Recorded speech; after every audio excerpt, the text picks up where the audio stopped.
வணக்கம் நண்பர்களே, இன்றைக்கி நம்ம சேனலில் சுவையான டேஸ்டியான ரொம்ப ஈஸியாக செய்யக்கூடிய பாதுஷா எப்படி செய்யலாம்னு பார்க்கலாம்.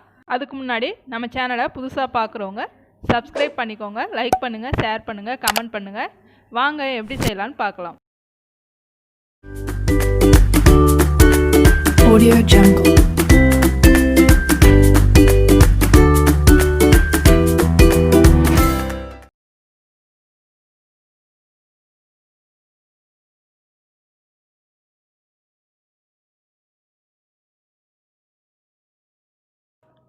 மைதா மாவு 1/4 கிலோ எடுத்துருக்கோம்.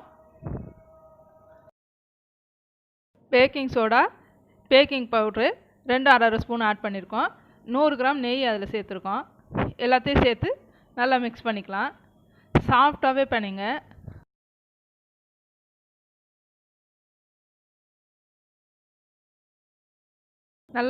நல்லா மிக்ஸ் ஆகிற மாதிரி கலந்துட்டு அழுத்தி பிணைய வேண்டாம். தண்ணி வந்து கொஞ்சம் கொஞ்சமாக தெளித்து பிணைங்க.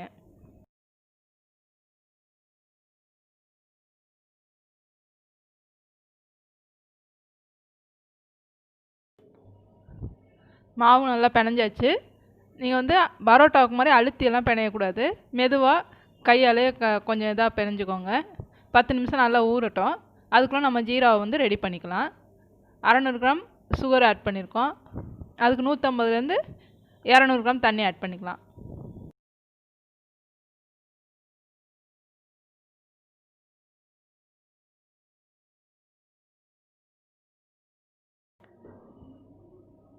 சர்க்கரைலாம் நல்லா கரைஞ்சிருச்சு. அதனால கம்பி பதம்லாம் தேவையில்லை. அது கூடவே ரோஸ் எசன்ஸு ஒரு 5 ட்ராப் விட்டுக்கலாம். பிணைஞ்சி வச்ச மாவு 10 நிமிஷம் நல்லா ஊறிடுச்சு. அது சின்ன சின்ன உருண்டையாக உருட்டிக்கலாம். இந்த மாதிரி கையில் வச்சு நல்லா உருட்டிக்கலாம்.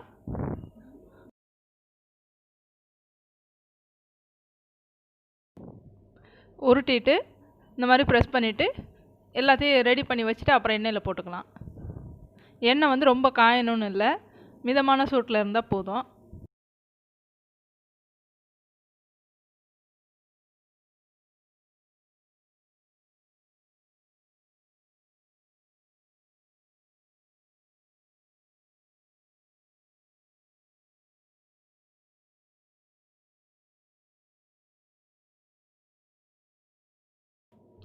நல்லா திருப்பி போட்டு எடுத்துருங்க. ரொம்ப முருகணும்லாம் தேவையில்லை.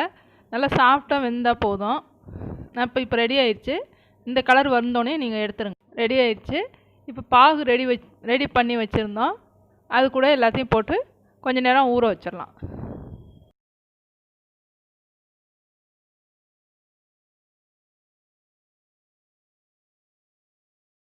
நல்லா ஊறிடுச்சு. நம்ம எடுத்து பிளேட்டுக்கு மாற்றிடலாம். பாதுஷா சூப்பராக ரெடி ஆயிடுச்சு. எவ்வளோ ஈஸியாக இருந்தது நீங்களே பார்த்தீங்க. ரொம்ப டேஸ்ட்டாக இருந்தது. இதே போல் நீங்களும் ட்ரை பண்ணி பாருங்கள். எப்படி இருந்ததுன்னு கமெண்டில் சொல்லுங்கள். நம்ம வீடியோ பார்த்ததுக்கு ரொம்ப நன்றி. மீண்டும் சந்திப்போம். அனைவருக்கும் தீபாவளி நல்வாழ்த்துக்கள்.